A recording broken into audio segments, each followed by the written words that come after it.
A 12 de outubro vamos ter novas eleições para eleger o novo presidente da Câmara Municipal de Guimarães. Connosco temos Ricardo Costa, pelo Partido Socialista, e a quem vamos então fazer aqui algumas questões sobre o seu programa e aquilo que projeta para Guimarães. Ricardo Costa tem uma licenciatura em Gestão e uma pós-graduação em Economia e Finanças. Entre 1996 e 2013 trabalhou como gestor no setor bancário português. Desde 2021 desenvolveu a atividade de consultoria e foi professor no Instituto Politécnico do Cabo e do Ave, o IPCA. Desde outubro de 2022 é presidente da Conselhia de Guimarães, do Partido Socialista. Esteve à frente da Taipas Termal e também do Centro Social Padre Manuel Joaquim de Sousa. E finalmente como vereador entre 2013 e 2021. A primeira pergunta é mesmo isto. Esta experiência que foi adquirindo ao longo do tempo é o que o levou a candidatar-se como próximo Presidente da Câmara Municipal de Guimarães? Bom, isso é uma pergunta muito ampla, né? Mas sim, eu diria que há um tempo para tudo. Há um tempo para nós refletirmos, há um tempo para planearmos e há um tempo para executarmos. E obviamente que a experiência que tive de cerca de 17 anos na banca, depois na 2013 e 2021 na Câmara Municipal de Guimarães como vereador, e depois estes 4 anos como consultor e também fui deputado da Assembleia da República, que não disse aí, mas não tem problema nenhum, de 2024 a 2025, e portanto, sim, eu diria que é uma conjugação de fatores essenciais e fundamentais naquilo que é o exercício da atividade política e também dá-me a maturidade suficiente e a experiência suficiente, tanto do ponto de vista público como do ponto de vista privado, para agora executar um programa para 12 anos na Câmara Municipal de Guimarães. E obviamente que a experiência e esta conjugação de fatores são essenciais, até para termos mundo de evidência, para podermos ter termos de comparação e para percebermos quais são os problemas dos privados e do público, se quisermos, para agora sim delinearmos uma estratégia que vá de encontro às pessoas. Isso é fundamental, ter este know-how, este conhecimento, esta experiência, esta maturidade política para fazermos as coisas certas no tempo certo, no rumo certo. Muito bem. Em 2014, recuando um pouco no tempo, numa das primeiras entrevistas enquanto vereador para o jornal Reflexo, à pergunta se pensava ser Presidente da Câmara, disse que só depois de Domingos Bragança abandonar o cargo. É a altura certa esta para se candidatar? Primeiro, isso correspondeu à verdade e corresponde à verdade. Eu fui acusado de, em 2021, quando houve o que houve no Partido Socialista, estava a ser acusado de querer antecipar a minha candidatura à Câmara Municipal de Guimarães em 2021. Nunca foi esse o meu propósito. Se há característica que eu tenho, é que falo sempre verdade, com ética, com princípios. Eu sempre disse que após Domingos Bragança, gostava de se candidatar à Câmara Municipal de Guimarães. Se é o tempo certo, se não é o tempo certo, quem dirá isso, ou quem pode dizer isso, serão os guimaranenses no próximo dia 12 de outubro.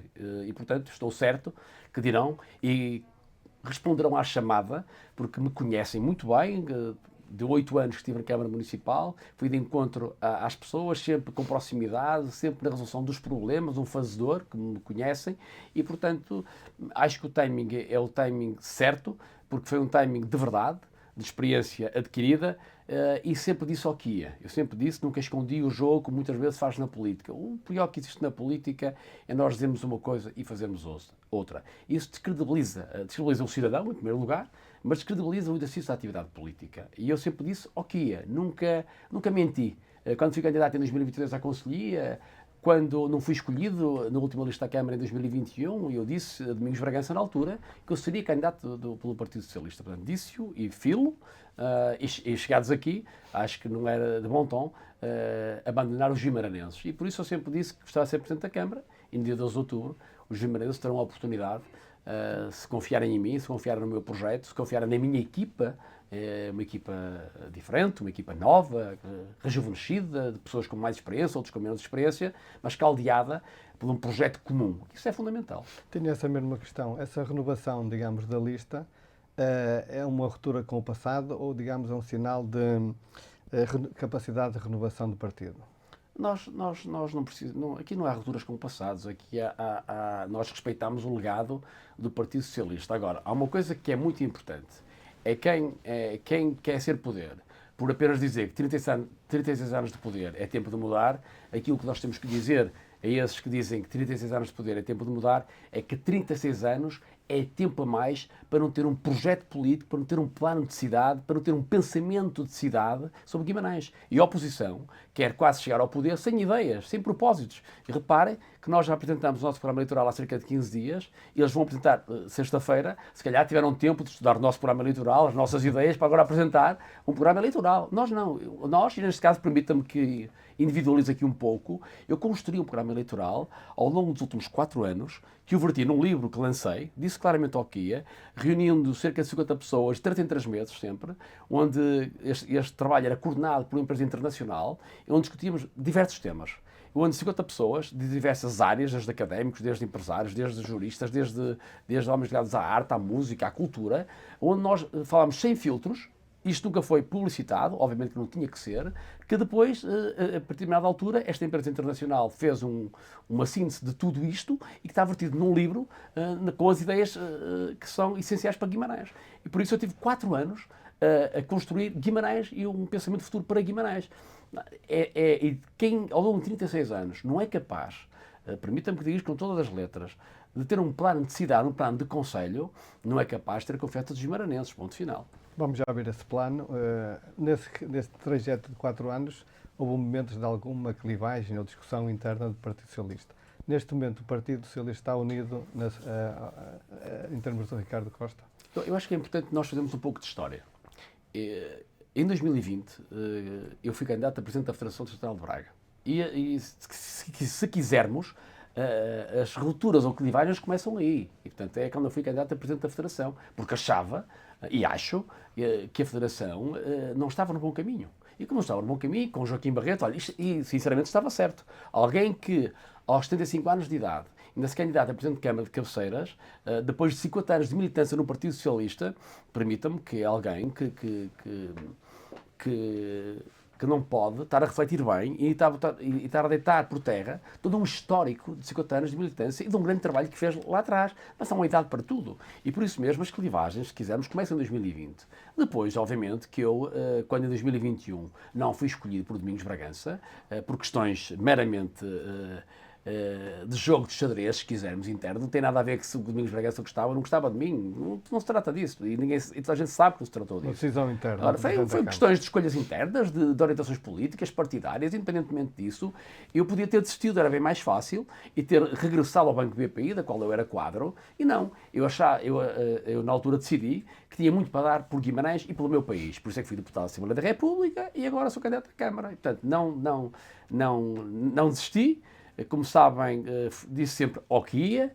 Fui candidato ao Partido Socialista por 2 vezes, ganhei por 2 vezes, os militantes confiaram em mim por 2 vezes e por isso aqui estou agora, sem clivagens. O Partido Socialista está todo unido em prol de uma candidatura, não há sequer dúvidas. Obviamente que eu não posso exigir a presença de todos em todos os momentos. As pessoas são livres de estarem ou não estarem. Agora, há uma coisa que é certa. Isto é um projeto do Partido Socialista, é certo, mas é muito maior que o Partido Socialista. Eu tenho tido apoios de transversais, desde a esquerda à direita, isso é óbvio, a Comissão de Honra demonstrou isso mesmo, os vídeos de apoio, inclusive, demonstram isso mesmo, de vários empresários, de pessoas ligadas à direita, uns do CDS, outros do PSD, outros da CDU, e, portanto, ou seja, é uma candidatura transversal, porque aqui isto é uma candidatura para Guimarães e por Guimarães, e não só do Partido Socialista, é uma candidatura por Guimarães. Mas aquilo que sobretudo o partido principal da oposição diz que há 2 PS, um do Ricardo Costa, do Toral e outro da Santa Clara. O que é que tem a dizer sobre isso? E pensando, por exemplo, até na aprovação do PDM, que vai à Assembleia Municipal, e aqui fica já a ressalva que esta entrevista foi feita antes da votação, não digo mas o que é que tem a dizer sobre isso? Primeira questão. Aqueles que dizem que há 2 PS, eu digo a esses que há um PSD às segundas, quartas e sextas e há um PS às terças, quintas e sábados. Ou seja, o candidato da AD às segundas, quartas e sextas é o PSD, às terças, quintas e sábados é do PS, porque ora está ao lado do Presidente da Câmara, ora está contra o Presidente da Câmara. Portanto, o candidato do PSD é que tem que optar e ver qual é o seu caminho. Que ele não tem caminho, e como dizia Charles Chaplin, quem não sabe o lugar para onde quer caminhar, qualquer lugar serve. E, portanto, ele é que tem que decidir isso. Eu não há 2 PS. Agora, há um candidato à Câmara que tem ideias próprias, convicções próprias e o rumo a seguir. E, obviamente, quando discorda daquele que é um caminho que o atual Presidente de Câmara opta, não posso ficar calado. E que se há característica que eu tenho, como lhe disse, quando discordo, faço de forma séria, íntegra e convicta. Não discordo por discordar, diga porque é que discordo. E, olha, e um exemplo disso mesmo é a questão do BRT, que o candidato do PST apoia o Presidente da Câmara e o candidato do PS foi contra isto desde há 1 ano e meio atrás. E o que é certo é que ainda recentemente tivemos um debate no Teatro Jordão, onde um conjunto de especialistas, nomeadamente o ex-secretário de Estado, Frederico Francisco, disse claramente que a solução para ligar Guimarães-Braga era por ferrovia. Portanto, está claro. Quanto à questão do PDM, vamos ser claros. Este PDM, já o disse... Ou seja, defende que o PDM deveria ser aprovado pelo próximo Executivo. Não, o que eu lhe posso dizer é que este PDM que está em discussão e que vai à Assembleia Municipal e que irá ser votado na próxima Assembleia Municipal é melhor que o PDM que está atualmente. Portanto, tem mais áreas de construção, a nível de habitação, a nível industrial. Ora, não é o PDM do candidato à Câmara. E como não é o PDM do candidato à Câmara, o que eu tenho dito é que darei liberdade de voto à Assembleia Municipal para que cada um, em consciência daquilo que deve ser uma atitude de responsabilidade, possam optar. Mas há uma coisa que eu lhe vou dizer, é que após a tomada de posse, logo, na primeira reunião de Câmara, eu reabrirei este PDM, porque este PDM não reflete aquela que é uma estratégia minha de cidade e de concelho. Quando eu falo em diferentes policentralidades, construir habitação, eu tenho que ter definido, nessas diferentes policentralidades, terrenos para habitação. Quando eu falo em 3 parques subterrâneos e uma transformação num deles em frente ao hospital e ao Guimarães Shopping, isso tem que estar considerado no PDM. Quando eu falo num outro parque subterrâneo, em frente à Alameda Alfredo Pimenta, em frente à PSP e à Escola Secundária Francisco Holanda, tem que estar previsto em PDM. Quando eu falo de outro parque, na Alameda República do Brasil, tem que estar previsto em PDM, nomeadamente a linha de média de superfície, que eu também quero que esteja prevista em PDM. Ou seja, este PDM não verte, não corresponde àquilo que é uma ideia de futuro de Guimarães. E, portanto, como não verte, não responde, eu não posso ter outra atitude, senão, após a tomada de posse do próximo Executivo, na qual eu estou convicto de ser o próximo Presidente da Câmara, eu reabrirei o PDM para ver estas questões e, nomeadamente, também, desde logo, a saída da Zona Norte do Concelho da Autostrada e uma ligação de Nespreira que eu quero fazer também a Silvastre. Ou seja, há aqui um conjunto de planeamento que não está neste PDM. E, portanto, eu não posso ver obstaculizado aquilo que é um desenvolvimento e um pensamento como candidato à Câmara e como próximo Presidente de Câmara. Vamos já a todos esses casos que acabou de referir e entrando mesmo nessa questão do projeto e do plano tem para Guimarães, começando pela habitação e mesmo a população, nós temos assistido nos últimos censos uma quebra populacional. Em termos da habitação, nós estamos a assistir, digamos, a um acréscimo muito grande do preço dessas habitações. Em termos de Câmara, o que é que a Câmara poderá fazer, digamos assim, para combater, digamos, esta bolha imobiliária ou esta especulação imobiliária que estamos a assistir? Desde logo não fazer aquilo que o Governo tem feito, que é as questões do apoio aos jovens relativamente ao IMT, à redução. Não é que isso esteja errado, mas percebe-se que não é suficiente e nem provoca um arrefecimento conforme o Luís Montenegro dizia que ia provocar um arrefecimento e uma baixa de preços. O que é certo é que se um estudo há nem uma semana tem, em que os custos de aquisição subiram 17,2%. Portanto, não é verdade que as medidas que o Governo tomou iam provocar um arrefecimento. Não. Como é que isto se resolve? Resolve-se da mesma forma que se resolve no SNS e na educação. As pessoas, nós temos que perceber que o direito à habitação é um direito que está consagrado na Constituição. E da mesma forma que qualquer vimaranense, qualquer português, está sentado em sua casa, sossegado, se tiver um problema de saúde, tem um SNS que o salva, e se quer estudar no ensino superior, tem um sistema de educação que também o apoia, na habitação é exatamente igual. A Câmara, o que é que pode fazer? Pode definir diferentes policentralidades em terrenos que a nova lei do solo lhe permite construir, comprando terrenos muito mais baratos, aumentando a densidade habitacional por cada licenciamento, ou seja, num bloco habitacional que estão utilizados 5 pisos, por mais 2 ou 3, para que o custo de aquisição possa baixar, porque há algumas economias de escala que se ganham nessa dimensão. Depois, passar o IVA de 23% para 6%. Primeira regra, baixa logo 17%. Porquê? Porque a Câmara tem no seu âmbito poder classificar como ARUs e ORUs, definindo regras claras, passando o IVA para 6%, definindo até a redução de IMT e de IMI, que são impostos municipais, que já é uma lei habilitante que a Câmara pode isentar, e também pegar nas taxas e licenças e isentar taxas e licenças para fins de habitação a custos controlados. E depois o que é que temos que fazer mais? Não é só definir estas regras, é definir, mais do que tudo isto, é definir o preço final da aquisição. nas diferentes tipologias, para T0, T1, T2, T3, ou seja, a Câmara vai definir, mediante o mercado vai avaliar, e diz o mercado, imaginemos que um T1 custa 150 mil euros. A Câmara diz, pá, não é comportável, temos que achar para 90 mil euros os T1s. Os T0, vou falar de valores de cor, 80 mil. Sim. Os T2, 150 mil, 200 mil. T3, um de valor.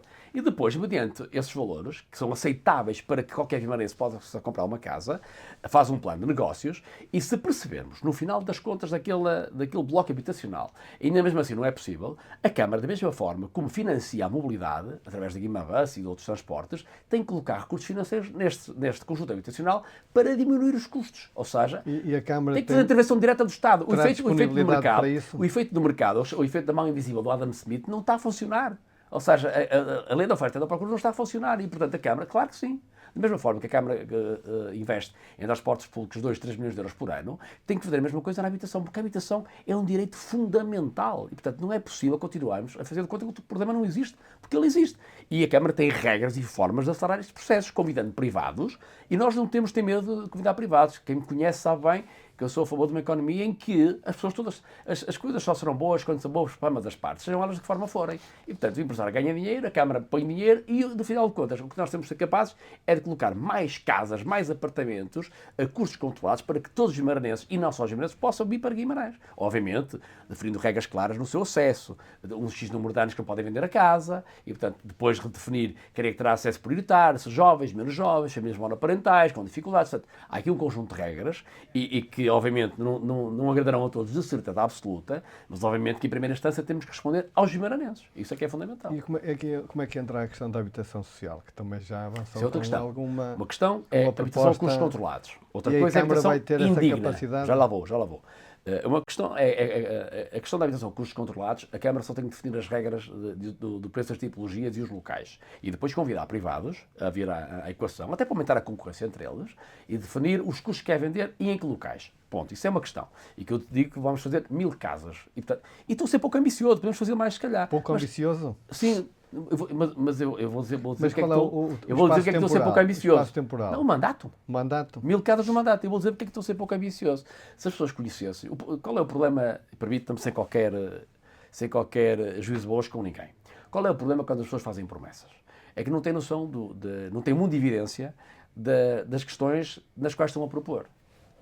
E temos uma empresa, do Distrito de Braga, que faz 1000 habitações a custos controlados, 1000 habitações, faz 1000 habitações em 7 meses. 1000 em 7 meses. É o prazo de industrialização de 1000 habitações. 7 meses. Não são 4 anos. Não são 48 meses. São 7 meses. E, portanto, se ele faz 1000 em 7 meses, Mas eu é um tipo de habitação pré-fabricada? Não. São habitações industrializadas, são feitas em módulos, ok? Mas deixa-me dizer uma coisa. Está a ser feito um hotel dentro dessa empresa, projetado por Norman Foster, que é um dos mais arquitetos do mundo, feito em módulos. Não se está por ela sequer, e essa habitação não está por ela sem módulos. Se calhar são tão ou mais seguras e tão ou mais bonitas do ponto de vista daquilo que é o seu design do que a habitação normal. E, portanto, o paradigma da habitação mudou. E, portanto, nós somos capazes de fazer até mais de 1000 habitações. Agora, temos que responder a esta necessidade. Segunda questão. Habitação social, que é coisa diferente, que são habitações que fazem parte da estratégia local da habitação, onde existem 1620 habitações indignas em Guimarães, e nós temos de ser capazes de colmatar este flagelo, que é um flagelo. E, portanto, aquilo que está neste momento do âmbito do PRR, a Câmara tem cerca de 100 milhões de euros para fazer a habitação social, digamos assim, e estamos a fazer, a Câmara neste momento tem cerca de 100 habitações adjudicadas e estão mais 111 em concurso público. E, portanto, 200 e tal habitações serão feitas ao abrigo do PRR, desta dimensão. São coisas diferentes, completamente diferentes. E ao abrigo do IRU, com programas do IRU, e eu sei que, neste momento, há muita abertura, tanto do Estado Central como dos municípios, para obviamente, reabilitar esta dimensão social, que é um flagelo. Mas a habitação com custos controlados não tem nada a ver com isto. São coisas diferentes. É a habitação normal para uma pessoa que quer comprar uma casa e não consegue. Não consegue. É nesta dimensão que eu coloco as coisas. Muito bem, passando para a área da mobilidade, e relembrando aqui alguns momentos históricos, digamos assim, a autoestrada chegou a Guimarães em 1997 com ligação ao Porto e em 2003 com ligação a Braga. O Parque de Ciência e Tecnologia, o APARC, foi inaugurado em 2008. Em 2014, a Câmara avança com o projeto da via dedicada. O que é certo é que neste momento nem sequer temos, digamos, essa via dedicada, nem temos também uma ligação autoestrada na zona norte do concelho. Sei que também o Ricardo Costa tem como projeto, digamos, avançar com essa ligação. O que é que pensa fazer, digamos, a curto prazo? Bom, primeiro, a via do Ave Parque é para fazer, ponto. Sei que eu já reuni até que os advogados estão com o processo, também para perceber a dimensão da Por questão isso fica jurídica. claro que vocês vão É avançar, para avançar. com... A via do Ave Parque é para fazer. Mais à esquerda, mais à direita, corrigindo algumas questões que possam estar menos bem conseguidas. Temos que olhar para ela, obviamente, agora com novas abordagens e perceber se corresponde claramente àquilo que faz sentido. Primeira questão. E obviamente então, que a ideia... Na questão da autoestrada, e pode, digamos, avançar com... Não, mas repare, a autoestrada, a redefinição do meu plano de mobilidade, quando eu apresento este plano de mobilidade, não apresento com ideias avulsas. Eu apresento este plano de mobilidade que pedi a uma empresa que me estudasse com os vários projetos que a Câmara tinha em curso, cruzando todos eles. Nós não podemos tomar decisões com base em achómetros. E a via de ligação à zona norte do concelho, a primeira abordagem que me está a ser feita, é a via Parque Industrial de Ponte.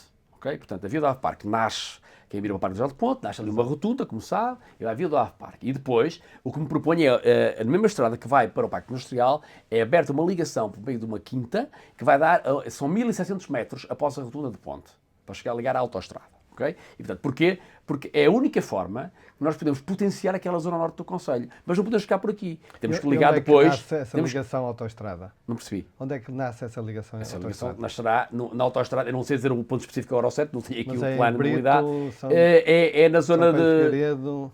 Não, São Pedro de Figueiredo não. É na zona de Brito, Ponte, é naquela zona, não sei precisar o sítio correto ao certo, não posso dizer se é Brito, se é Sim, Ponte, mas também é mas um é nessa pormenor. zona, é nessa zona. E porquê ali? Primeiro, porque vamos ter uma via do Ave Parque e nós não podemos ter uma via do Ave Parque que mete os carros no Nacional 101 para ir para Silvares. Isto não faz sentido. Desde logo porque vivem 50 mil pessoas naquela zona norte do concelho. Temos muita indústria. Se queremos potenciar ainda mais a indústria para a ciência e a tecnologia do Ave Parque, nós temos claramente de ter ligações ágeis e rápidas e céleres. Não do ponto de vista da sua distância, mas do ponto de vista do seu tempo percorrido.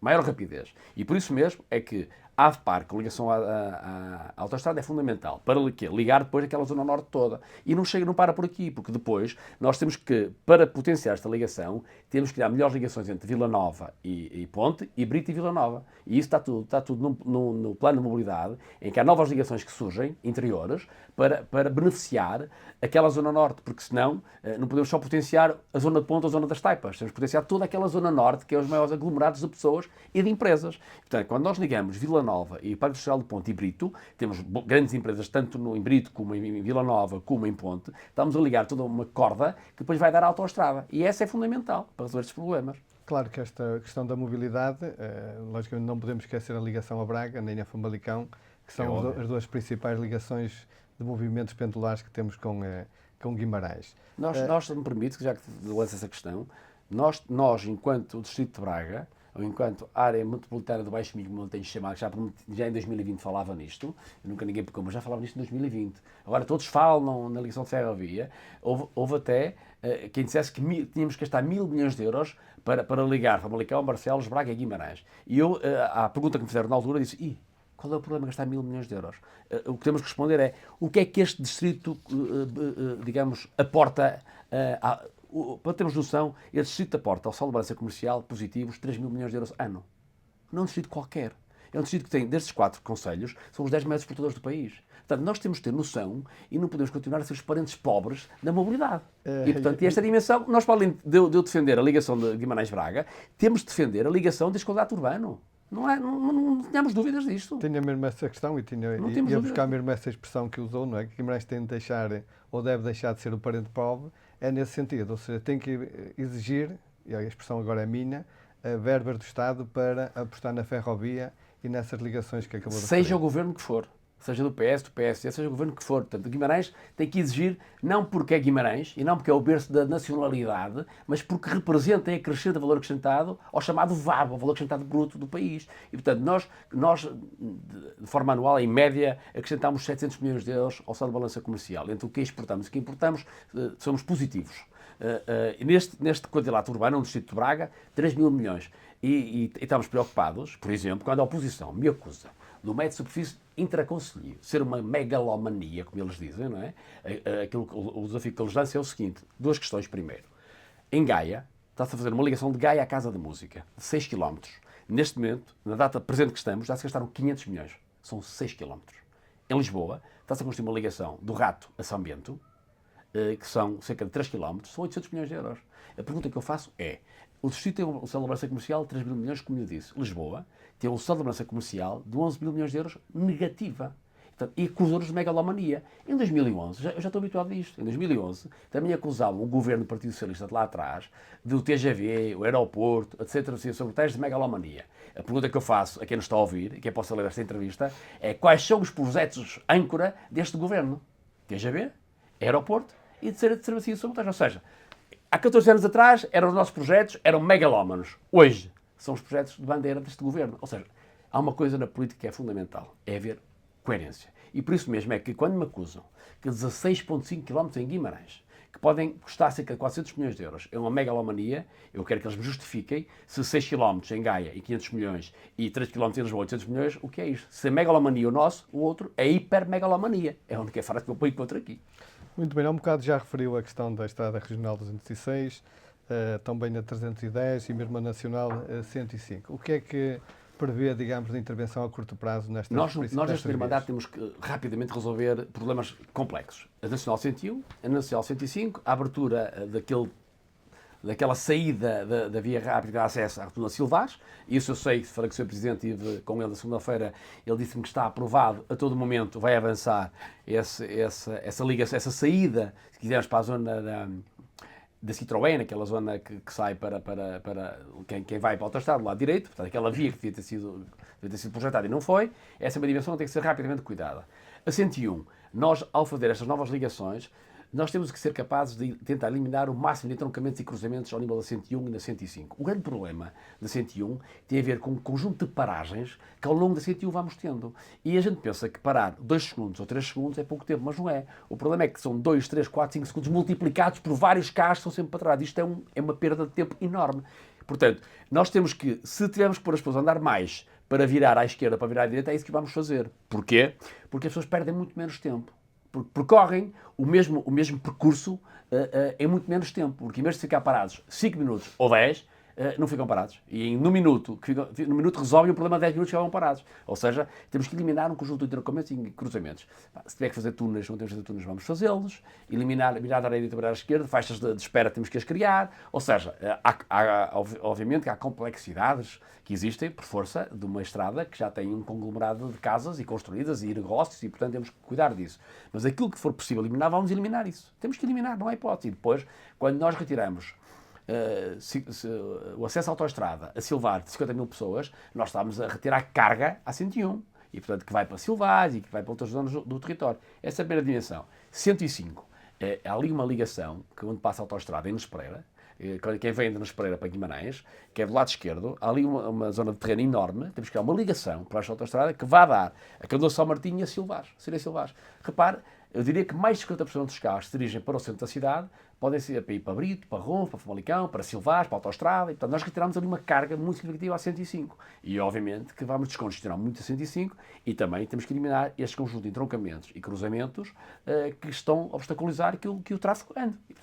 E estas são obras para o primeiro mandato. Nós não podemos adiar mais este problema. A 105 e a 101 têm que ser resolvidas rapidamente. A via do Ave Parque, estou convencido, mediante o que me foi dito, e fazendo fé que tudo o que me foi dito está tudo a corresponder àquilo que é a verdade dos factos, que é a via do Ave Parque que está devidamente cuidada e será financiada pelo Orçamento de Estado. Portanto, não haverá grandes problemas de financiamento. Obviamente que a via de acesso à Zona Norte do Concelho para a autoestrada é uma via que vamos negociá-la com o IP e que vamos projetá-la. Essa não a tenho ainda, mas há uma coisa que eu sei, tenho que começar antes de 2029. Para mim é óbvio.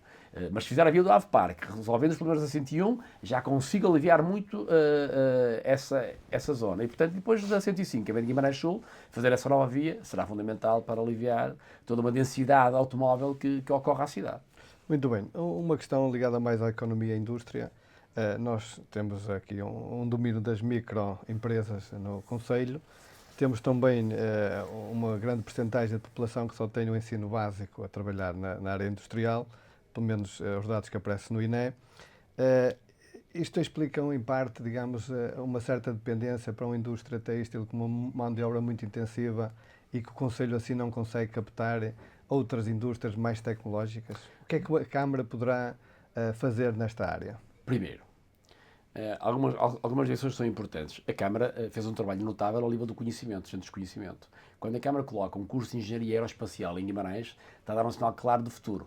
E, portanto, alguém me dizia estes dias, prepara as tuas empresas para ir para o espaço, têxtil, calçado e de saúde, porque as férias que são passadas num ponto do país, daqui a 12 anos, são passadas no espaço. Por exemplo, alguém dizia isto e alguém que trabalha diretamente com a NASA, e, portanto, para termos noção do que estamos a falar. Mas aquilo que eu estou a dizer é o seguinte, nós temos que ser capazes de criar primeiro 2 parques industriais gigantes, a nível da Zona Norte e da Zona Sul do Conselho. Tem já local para isso? Tenho já, mas não vou estar a falar deles aqui, porque senão então vamos já especular aqui as questões. E, portanto, não vou estar a falar, porque vamos estar a especular as dimensões. Já poderia querer avançar com essas. Certo, e a ideia é, nós temos terrenos suficientes para oferecer às empresas tecnológicas e de grandes dimensões. Nós não temos tido, infelizmente, essa oferta, mas aquilo que nós temos de ser capazes é de mudar o paradigma económico. Porque nós temos, obviamente, não temos só micro, temos boas empresas, grandes empresas, e contrariamente ao que andam sempre a dizer, não têm fugido muito as empresas de Guimarães. É pelo contrário.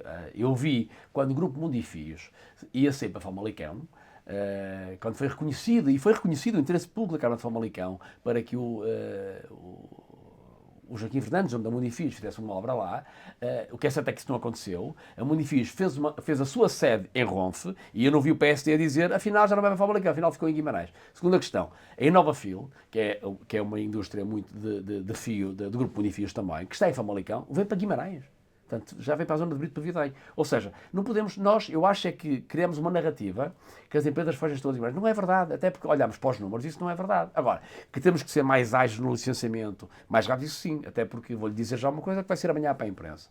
Eu vou assumir um compromisso que todos os projetos de licenciamento, sejam particulares ou empresas, que não tenham a intervenção de entidades externas, o processo de aprovação de um projeto de arquitetura vai ter 2 meses apenas. E se tiver intervenção de entidades externas, ou seja, consultas à APA, à RAN, à REN, ou ICNF, outras entidades, tem mais um mês. E não estou a propor isto de ânimo leve. Estou a propor isto depois de ouvir aqueles que serão os próximos protagonistas técnicos que a Câmara Municipal terá que ter, obviamente, com muita experiência nesta matéria. E o que me dizem é, depois de conjugados todos os fatores, reuniões com o urbanismo, com todos os técnicos, e chegarem a uma conclusão, como é que o projeto deve entrar, nós só podemos perder 2 meses para o licenciar se não houver entidades externas a dar parecer. Se houver, é apenas mais um mês. E por isso, isto vai mudar o paradigma e vai alterar a confiança que as pessoas possam ter em Guimarães. Isto é fundamental para atrair investimento. A confiança, hoje em dia, é fundamental. Eu até costumo brincar com as palavras, que o tempo dos empresários é diferente do tempo dos académicos e diferente dos tempos dos políticos. O tempo das empresas, dos empresários, foi ontem. É tudo para ontem. O que se compreende e se percebe, porque o custo de capital é alto e quanto mais economia nós tivermos, melhor os guimarãeses estarão e, portanto... Muito bem. Passando para a área da educação, nós aqui em Guimarães, em 2024, nós temos cerca de 23% dos habitantes com mais de 65 anos. 12% com menos de 15 anos. Ou seja, temos aqui um problema que é, temos o dobro da população idosa em relação aos jovens. Sei que a intervenção da Câmara também é difícil nestas áreas, mas o que é que vai privilegiar? A aposta, digamos, na criação de creches, por exemplo, para os mais jovens, ou a aposta, digamos, em apoios sociais para os mais idosos? Bom, eu acho ou o complemento das duas? Exatamente. Nós não podemos nem esquecer nem uns, nem outros. Isso não podemos esquecer, porque todos merecem ser tratados de forma igual. Obviamente que há prioridades mais rápidas, e porque há uma prioridade e já agora, que se permite a interrupção, a questão dos jovens é que é preciso o aumento da natalidade ou a vinda de pessoas do exterior para que a população em Guimarães aumente. Há um estudo que eu não sei de que ano é, mas deve ter cerca de 10 anos, em que demonstra que Portugal, se não fosse os imigrantes, em 2050 nós seríamos cerca de 7 milhões de pessoas. E, portanto, isso é um perigo. Então, quando falam contra os imigrantes, eu acho que as pessoas, lá está, falam com base em achómetros, com dados particulares, com pequenos exemplos que depois não se refletem a realidade. Agora, a questão dos jovens, a questão da habitação é fundamental. Fundamental. Para que as pessoas possam se fixar em Guimarães e ter filhos em Guimarães, temos de ter habitação mais competitiva. E em Guimarães o Conselho de Habitação não é competitiva. Por isso é que a habitação com custos controlados é fundamental para que as pessoas se fixem em Guimarães e possam ter filhos em Guimarães. Essa é a primeira dimensão. E relativamente às creches, temos dizer-lhe uma coisa. A Câmara, desde 2022 a 2022 a 2025, aumentou cerca de mais 700 lugares em creche. E vai aumentar para o ano mais 485 lugares em creche. Agora, é preciso que algumas regras... Eu vou-lhe dar um exemplo. Eu visitei hoje uma instituição que tem salas livres, mas só por questões legais não pode ter mais lugares em creche. E vou-lhe dar um outro exemplo. Eu, quando fui presidente do meu PSS, como sabe, eu tinha numa sala 20 crianças. E uma vez tive uma fiscalização, tinha mais 3 crianças porque estavam lá a responder a uma necessidade dos pais. E a instituição recebeu uma multa pesada para fazer. Um ano depois, a mesma sala, com a alteração das regras, passou a poder ter mais 10 crianças. Ou seja, nós temos que olhar para as coisas de forma a construir um simplex, que eu vou propor também, construir um simplex autárquico e um simplex também funcional. E a questão da creche responde-se alterando um pouco as leis, aumentando os lugares em creche, mas temos que fazer uma coisa que tem sido acusado, nós temos que fazer cruzamento de dados, porque neste momento nós não podemos entrar nas loucuras de responder de forma exponencial à creche, porque daqui a alguns anos vamos ter um problema ao contrário. E neste momento, nos idosos, temos um problema sério. Não há lugares, não há lares para os idosos neste momento. Temos um problema sério. E nós temos que olhar para isto de forma mais... E olhar para os números é fundamental, como disse esses dados, nomeadamente quando a gente olha para uma Câmara, tem que olhar para os recursos humanos. Eu já tenho quantos colaboradores tenho na Câmara, quantos têm mais de 60 anos, quantos têm mais de 25, que habilitações têm. Temos que fazer a conjugação dos fatores todos. E por isso mesmo é que, sim, na questão das creches, é uma resposta que vamos dar em 2026 com mais 485 lugares em creches, que já estão previstos e financiados e apoiados pela Câmara. A Câmara de 2019 a 2024 apoiou as IPSS em mais de 1 milhão de euros, apoiou 3 milhões de euros. Em 2019 foi 1.950.000, se a memória não me falha. Repare, 5 anos depois, a Câmara apoiou mais de 1 milhão de euros em IPSS para quê? Para responder às creches. E vai apoiar mais, para o ano, para criar mais 485 lugares em creches. E, portanto, eu diria que, se calhar, no próximo ano, a resposta das creches ficará quase resolvida. Mediante aquilo que eu vou ouvindo e vai parecendo, ficará quase resolvida. Claro que a gratuitidade também trouxe mais crianças para as creches. Haviam crianças que estavam em casa, com os avós, com os tios, com as amas, que face à gratuitidade que o governo do António Costa lançou, trouxe as crianças, e bem, para a escola. Isso é fundamental, porque um pai não tinha capacidade de pagar 250, 300 ou neste momento 510 euros, que é quanto o governo paga por cada lugar em creche. E, portanto, isso traz mais crianças, obrigatoriamente, o que é bom. E por isso é que nós também, no pré-escolar, ao propormos a requalificação do parque escolar todo num mandato, eu sabendo o que estava a fazer, porque as principais escolas do Conselho, aquelas de maior consumo de capital, estão quase todas resolvidas. Temos a Santos Simões que está em curso e temos a EB 23 que começou agora. Vão faltar 2 grandes escolas que são fundamentais, que é a Santa Luzia e é a Escola de Dom Afonso Henriques. São as maiores consumo, merecem, são as mais consumo de capital. Sim, são as grandes. São as grandes que vão ter maior consumo de capital. Todo o restante, parque escolar, nós temos 118 escolas neste Conselho. Okay? E eu tenho visitado quase todas elas. Umas melhores do que outras, mas aquilo que nós temos de ser capazes, e o próximo Vereador de Educação terá esse trabalho, tem 6 meses para fazer um levantamento exaustivo de todas as escolas, aquilo que elas precisam. E depois, num pacote global, abrir um concurso público para que tenhamos economias de escala naquilo que será uma adjudicação futura, para depois decidir, paulatinamente, quem são os primeiros a entrar em obras. Porque a escola é a primeira porta de entrada dos nossos filhos. Quem é que não se recorda do seu professor da primária, da sua funcionária pública? Isto é fundamental. Muito bem. E também, seguindo esta questão da educação, a questão universitária. E numa pergunta muito direta, uma resposta também que peço seja curta, Guimarães tem vindo a afirmar-se como uma cidade universitária, mas que é um facto é que os estudantes continuam a privilegiar viver noutras cidades, não é? A construção universitária que estamos no APARC deveria ter sido feita aqui na cidade? Não. Não, por diversas razões. Primeiro, que nós, neste conceito de policentralidade, temos que privilegiar as diferentes policentralidades. E aquela zona da Estaipa tem uma policentralidade fundamental. Nós temos, cerca de 400 investigadores naquela zona. E, portanto, são 170 camas, se a memória não me falha, na residência. Mais 7, menos 7 será à volta disto. Tenho essa memória. Mas se não for 170, serão 180, será por aí. E, portanto, eu digo-lhe que não.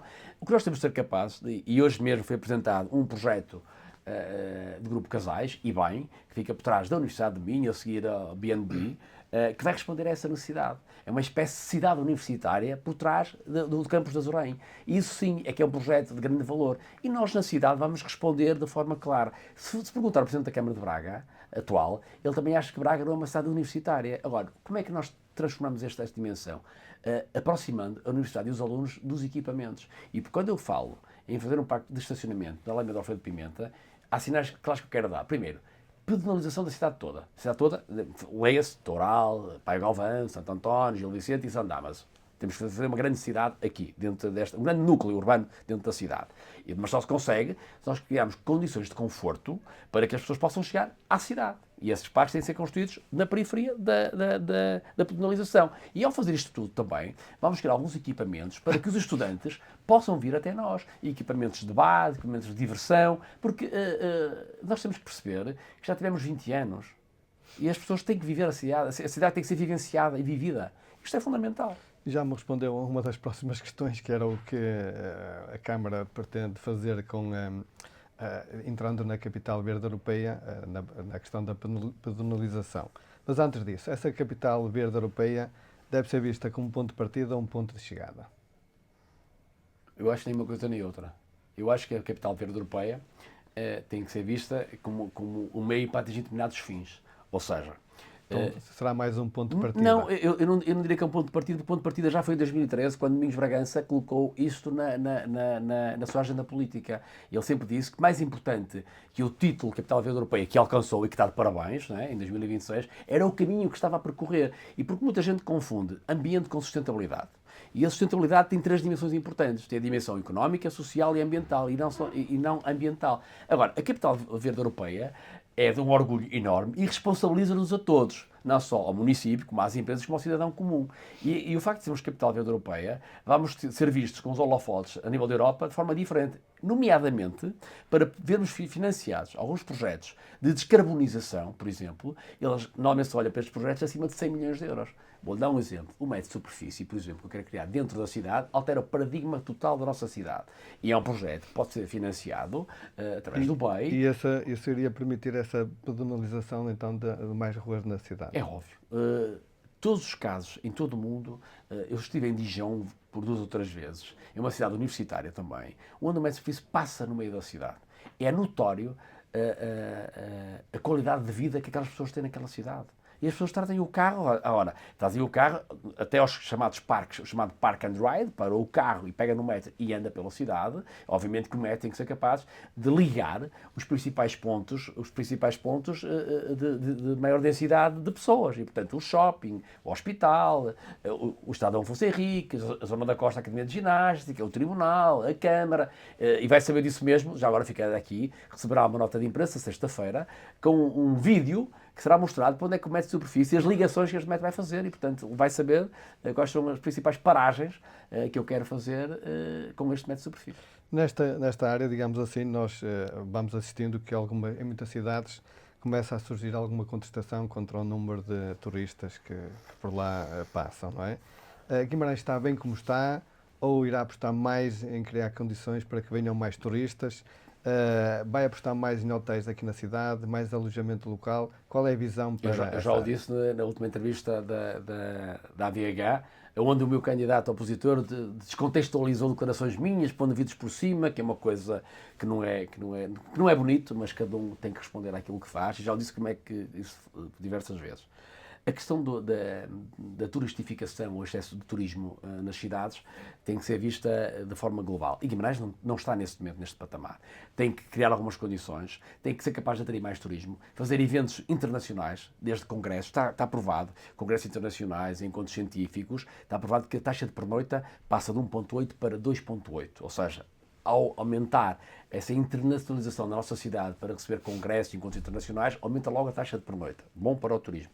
Depois, temos de ser capazes de fazer nas principais praças da nossa cidade, nomeadamente o Toural, há projetos, o chamado urbanismo tático, se quisermos, em que de 6 em 6 meses ou um mês por ano, convidar os artistas, colocando plataformas de atração constante. Porquê? Porque as pessoas querem visitar a cidade uma vez, mas se não for uma novidade, as pessoas deixam de vir ao Guimarães outra vez. E a ideia é aplicar aquela máxima que se diz que a falta de inovação constante é sinal de extinção iminente. O que nós temos que fazer é, através do urbanismo tático, em grandes praças, criar diferentes ambientes, todos os anos, para que sejamos novamente atrativos para aqueles que já nos visitaram, mas querem vir visitar-nos. E fazer eventos de massas. Sim, fazer um concerto internacional sempre de grandes artistas, por exemplo, e, portanto, esta dimensão de atratividade, de internacionalização da nossa cidade, passa por aí, não passa apenas por fazer aquilo que é o óbvio. Muito bem. Em termos de cultura, e para começar a chegar ao final desta entrevista, há alguns setores que dizem que a Câmara tem municipalizado demasiado a cultura e que limita, digamos, a intervenção das associações. Concorda com esta visão ou então tem algum projeto diferente para que a cultura seja melhor apoiada? Eu acho que a Câmara tem que ser o farol da cultura, completamente de acordo. A Câmara que tem que criar o contexto, tem que criar a orientação política. Eu acho que aí não vamos prescindir disso. E a Câmara tem apoiado muito todas as entidades culturais e as associações. E deve continuar a apoiar, apelar até à criação da cultura de todos os agentes que queiram participar nela. Mas, obviamente, que a Câmara tem que ter claramente uma orientação. E eu, por exemplo, havia uma dimensão que eu gostava de começar a construir. É a dimensão na Orquestra de Guimarães e a dimensão de ter uma escola contemporânea de dança, por exemplo, que não há respostas no país. E, portanto, se nós olhando para a nossa orquestra, que faz 2 concertos por ano, nós temos de ter a capacidade, claro que eu gostava, a minha ideia era ter uma orquestra como Berlim tem, mas isso, do ponto de vista financeiro, é dramático. Mas se nós conseguimos dar alguns passos nesse sentido, é mais um fator diferenciador que nós temos. Mas também, nós já temos um festival de dança que é o Guidance, que tem uma grande projeção internacional, e não há, neste momento, uma oferta grande no país de uma escola de dança contemporânea. Eu gostava de começar a pensar nisto também. Portanto, são 2 fatores distintivos que tem que ser a Câmara a dar os sinais para depois atrair as pessoas. Nós temos que ser um habitat perfeito para a cocriação. Isto é que é fundamental. Ainda relacionado com isto, como é que vai ser o seu posicionamento quanto aos apoios ou relações com as principais entidades ligadas à Câmara, nomeadamente a Vitros, as referências culturais e esportivas como a Oficina, o CIAG e a Tempo Livre? A minha relação? Sim. A minha relação é manter o que está bem e alterar o que está mal. E, portanto, há coisas que eu acho que têm que ser alteradas e há outras que eu vou ter. Não posso exemplificar, mas eu acho que nós temos que perceber. Muito rapidamente. Não, acho que pode haver aqui alguns conflitos de algumas empresas que possam estar a fazer o mesmo, percebem? Não é que estejam a fazer mal, podem estar a fazer o mesmo e, se calhar, se nós juntarmos essa dimensão, nós podemos estar a ter aqui um potencial de ganho naquilo que uma faz e que a outra faz. Por exemplo, um exemplo a percebermos: a Vimag é a empresa de água, os guarda-rios estão na Vitros. Não sei, se calhar, é ver aqui como é que isto pode conflituar, ou até pode haver sinergias que se possam tocar. E, portanto, há aqui questões que nós temos que avaliar e reavaliar, porque os tempos mudam. E, por exemplo, a Tempo Livre e o multiusos têm que sofrer uma transformação. A nossa oferta foi boa há 20 anos atrás, mas neste momento não corresponde àquilo que são as exigências de um tempo novo. Então, nós temos que fazer um upgrade ao multiusos de forma a posicioná-lo na principal sala de espetáculos do país. Portanto, porque há outros municípios a fazer novos multiusos, se quisermos, novos equipamentos, que já vão de encontro àquilo que são as necessidades atuais. E o multiusos já teve o seu papel, fez o seu trabalho, mas tem que fazer o tal upgrade, porque na maturidade de qualquer coisa temos que voltar a inovar para voltar a crescer. Porque se não fizermos isto, entramos na fase do declínio. Isso não é possível. Eu não aceito que um equipamento daquela dimensão não esteja a ter um investimento que tem que ter. Muito bem, antes de lhe dar a oportunidade da última intervenção, aqui é uma provocaçãozinha, se me permite. Sem problema. Que é como quando comecei. Nessa mesma entrevista ao Reflexo, que já referi anteriormente, dizia que quando era jovem o sonho político era ser Ministro das Finanças. É o próximo objetivo? Essa é muito boa. Nós nunca devemos dizer que não às coisas. E é verdade que a minha vida foi sido construída com princípios e chegados aqui, eu acho que nós não devemos pôr nada de lado. Não sei se será Ministro das Finanças, não sei se será um quadro governamental. Neste momento o meu objetivo é ser Presidente de Câmara de Guimarães nos próximos anos. É esse o meu objetivo. Quanto ao futuro, a Deus pertence e ao PS pertence e a mim pertence. Eu diria que nada se deve colocar de lado. Devemos ter a humildade de saber reconhecer as nossas competências e, obviamente, a ambição que podemos ter. Mas isso, o cargo político é muito exigente. Eu diria que não coloco de lado, mas não vou estar aqui. Se o tiver que ser, sê-lo-ei, sem problema nenhum.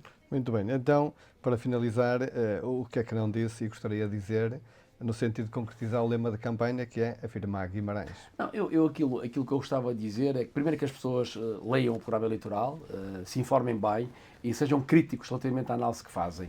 E que o facto de os 36 anos de poder do Partido Socialista não levem a pessoa só a mudar de partido só porque são 36 anos de poder. Os protagonistas são completamente diferentes, as equipas são completamente diferentes e o projeto é um projeto ambicioso, dinâmico, onde todos fazem parte. Eu, quando reuni aquele conjunto de 50 personalidades, eu não perguntei a filiação partidária. E se calhar tinha mais gente de direita do que de esquerda. E, portanto, não perguntei. Eu tenho um propósito, que é desenvolver Guimarães. E nesse propósito eu conto com todos, desde a esquerda à direita. Eu quero é que Guimarães dê um passo de gigante. E, do ponto de vista de afirmar Guimarães, nós temos todas as condições, porque tivemos um ótimo trabalho.